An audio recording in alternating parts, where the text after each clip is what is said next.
Ask मुफ्ती तारिक मसूद।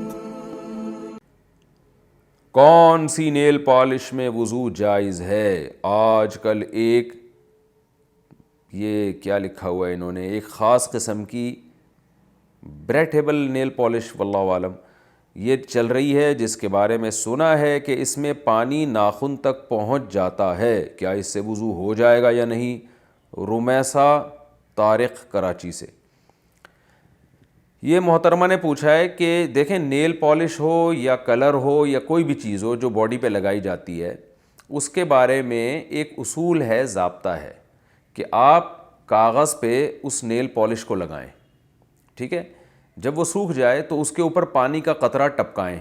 अगर पानी का कतरा उस नेल पॉलिश से आर पार हो जाता है और नीचे कागज़ तर हो जाता है तो ये इसकी अलामत है कि इसमें से पानी सरायत कर रहा है, यानी फिर पानी गुज़र रहा है इसमें से। लिहाजा फिर वो अगर वो वाली नेल पॉलिश अगर नाखून पे भी लगाई जाएगी तो वज़ू हो जाएगा, क्योंकि उसमें से पानी गुज़रता है।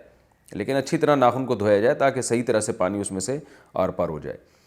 लेकिन अगर आपने वो नेल पॉलिश या वो कलर आपने कागज़ पे लगाया, जब वो सूख गया तो आपने जब पानी डाला तो देखा कि पानी नीचे नहीं पहुंचता और नीचे का कागज़ तर नहीं होता, गीला नहीं होता, तो इट मीन्स के ये पानी यहाँ से आर पार नहीं हो रहा।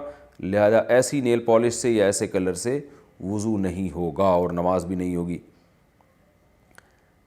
क्या लिकोरिया से वज़ू टूट जाता है या नहीं? लड़कियों को जो नॉर्मली लिकोरिया होता है, जो रुतूबात खारिज होती हैं, वो अमूमन ट्रांसपेरेंट होती हैं। क्या इससे वज़ू टूट जाता है या नहीं? मैं यूरोप में रहती हूँ, यहाँ बहुत सर्दी है। बाज़ उलमा से सुना है कि हनफियों के नज़दीक इससे वज़ू नहीं टूटता, इस बारे में रहनुमाई फरमाएँ।